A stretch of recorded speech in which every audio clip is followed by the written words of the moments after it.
স্বস্তি ফিরছে শিল্পাঞ্চলে, কাটতে শুরু করেছে শ্রমিক অসন্তোষ।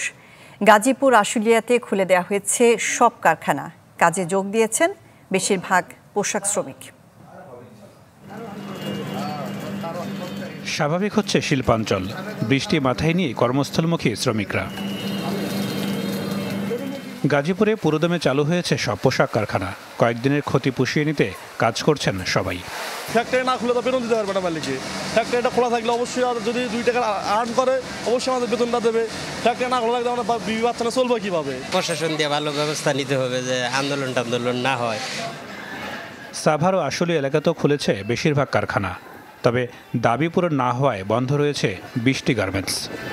আমরা তো কাজ করতে চাই, এখন মনে হয় 10 জনের জন্য শত শত লোকের মরণ। 1700 লোক সবাই তো গ্যাঞ্জাম করে, মাঝে হয়তো 100-150 লোক এরকম করছে, কিন্তু আমরা সবাই কাজ করতে চাই। পুরানো দিয়ে নতুন নিতে আজই চলে আসুন আপনার নিকটস্থ ওয়ালটন শোরুমে। শিল্প এলাকায় অপ্রীতিকর পরিস্থিতি এড়াতে মোতায়েন রয়েছে যৌথ বাহিনী, কাজ করছে উৎপাদন স্বাভাবিক রাখতে।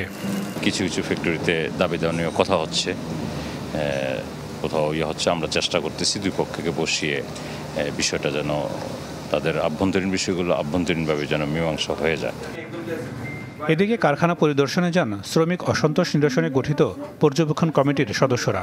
বলেন, বেশিরভাগ দাবি মেনে নিয়েছে মালিকপক্ষ, তাই ভাঙচুর ও সড়ক অবরোধের মতো কর্মসূচি থেকে শ্রমিকদের বিরত থাকার আহ্বান তাদের। এই দাবি দেওয়াগুলো কিভাবে মিট আপ করা যায় এবং উদ্যোক্তা শ্রেণীর সাথে কিভাবে একটা অ্যালাইন করা যায়, সমন্বয় করা যায়, সেই লক্ষ্যে আমরা কাজ করে যাচ্ছি। আমরা বুঝতে চেষ্টা করছি কি কারণে অসন্তোষ, এবং অসন্তোষ যাতে ভবিষ্যতে আর না হয় এই প্রক্রিয়াটি কিন্তু চলমান থাকবে।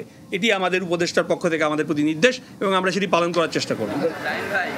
শ্রমিকদের আরও কোনো বিষয় থাকলে হটলাইনে অভিযোগ করা যাবে বলেও জানিয়েছে পর্যবেক্ষণ কমিটি।